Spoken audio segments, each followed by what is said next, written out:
So, chapter 7. Diets are dead, instead use ABED. What do you mean? I should stay in bed all day, Mike? Is that what's going to work? Or do I don't know. What I eat in bed? No, nothing to do with a bed that you sleep in. ABED is an acronym, and it stands for the 4 key areas required for you to take much better care of your health and, of course, lose weight. If you're overweight, this will help you lose weight. If you're underweight, it'll help you put on weight. But most people are reading this book because you're probably overweight. So, what is ABED? ABED stands for the 4 key areas required, and this is not just me, this is the research that I've looked at in terms of what is the most effective way to take care of and lose weight. So, it's a 4-step approach, ABED. Step 4 is the diet, and yet most people try and get to step 4 first. They want to know about the food. Tell me what food to eat. What for? I could tell you how you're going to do it. How long are you going to do it for? So, diet.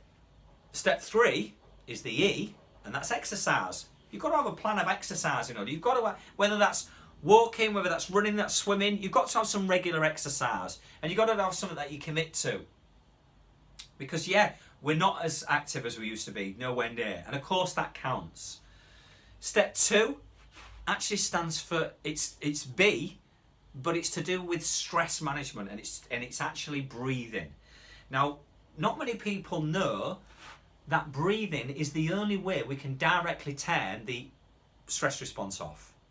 You can lower your blood pressure, you can take pressure off your heart, you can actually improve oxygenation by learning to breathe optimally. And even less people know that Mike Clark, me, is a breathing specialist. I actually went as far as to Moscow, and I trained around nearly 20 years ago now, trained in something called Buteyko breathing. Now, Buteyko breathing is a phenomenally powerful breathing technique. It's very simple to learn. It takes a while to master, but very simple to learn. And as long as it's taught in the right way, it can be extremely effective. Now, the Buteyko method has got numerous medical trials showing massive success with conditions such as asthma. It was discussed in the UK Parliament. It's been on BBC television. Make sure you go on YouTube, put something called QED, breathless, and you'll see. But yet, doctors weren't interested. UK doctors, American, not really interested. Why? Because a couple of reasons. One, it empowers the patient, takes the power away from the doctor. They've got all the answers. You shouldn't. How many times have you been to the doctors and they say, oh, you've Googled, you should really, it's not really to do with that. Let me have a look what medicine I can prescribe, yeah? And so, it takes away the power from the patient, but also it takes the money away from the drug industry. Because although it's not a drug-free method, it certainly reduces the need for medication, and the stronger and better you get with these exercises, the more your asthma improves, your stress reduction improves, and the less medication you need. So, although Buteyko is part of what I teach, I also teach specialist breathing methods. And I also, my original training is in stress management. So 25 years ago, I qualified as a stress management consultant, and it's all to do with stress. You know, over half of us are chronically stressed now, and stress affects sleep, it affects digestion. And if you're actually stressed, the body produces the wrong chemicals, and it actually rejects food. So the more you're eating when you're stressed and eating the wrong types of food, it's a vicious cycle. So one of the ways is to learn to breathe properly, and you'll find out in here how to do it. This, by learning to breathe properly, will reduce your need or reduce the stress levels. And A is step 1, and we've already covered, of course, step 1 of how to lose weight properly for life is attitude. And in the book, it talks about if most people want you to lose weight to feel great, but to make it easier, let's start to feel great about losing weight. Again, tapping into feelings. Your feelings are much stronger than your thoughts. You know, so if we can start to mix the feelings and your thoughts and understand it and start getting your head clear about what it is that you have to do, the part you have to play to get to where you want to get to. I mean, look, many of us you've got successful people who do, you know, you either do successful jobs or you've got really, really hard working parents, and yet so many people, successful, struggle with weight. And we've already been through that. We're getting conned with the wrong types of food. We're ignorantly doing this. But it's ultimately about getting your attitude right, getting it, motivation right, and getting it.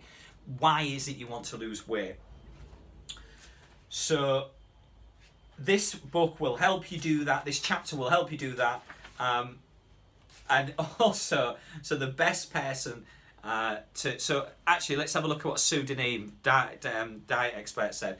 My feeling is that as a society we've swung too far in the direction of material acquisition at the expense of quality of life. That the best things in life are free is misleading, as it implies you don't have to work hard to get them. The best things in life cannot be bought with cash. They have to be earned with attention, love, care, and listening, forgiveness, and compassion. And that's about yourself. You know, the best person. Right, what is the best gift you've ever had? You think about Christmas. I was doing a talk for school children recently, and I went in there to talk about nutrition, but I actually started talking about Christmas, and I talked to them about what gifts they've got, and I said, look, can I have the five people put up their hands, please? I'm going to choose 5. Tell me what the best Christmas present you got this Christmas or you've ever had. And there was Xbox, PlayStation, little mixed tickets or whatever, a thing, a rabbit. And I said, right, okay, they all sound fantastic, brilliant presents. What if there was another gift that you've all got that's something miles better than that? Absolutely miles better. And I said, if I told you had a gift that's absolutely miles better. So let me ask you about your gifts that you got now.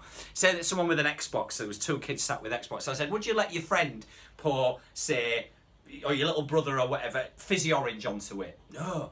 All right, you with a bike there, would you leave your bike outside? No, I wouldn't leave my bike outside. No, right, so you'd really, really guard. I say, whose job is it to protect your gift? Oh, it's my job. It's our job, my job. Right, so if your little cousin was pouring fizzy orange on, you wouldn't come, you'd stop him doing it. Yeah. So it's your job to look after you, absolutely. What if I told you that there's a gift even greater than this? It's the most precious gift we have in our lives. And many of us do not guard it properly at all. We don't even respect it. And of course, the gift I'm talking about is the gift of health. That's right, the gift of health. It's your job to look after your health, not the doctor's. It's your job first and foremost. And that comes with prevention. That comes with a genuine interest to understand. And my job is to try and, in this book, to try and really, really get to you and just really get you to understand how easy weight loss is. But really, how the more you eat real food, the less problems you're going to have in health-wise and the less problems you're going to have weight-wise. Enjoy the chapter. Bye for now.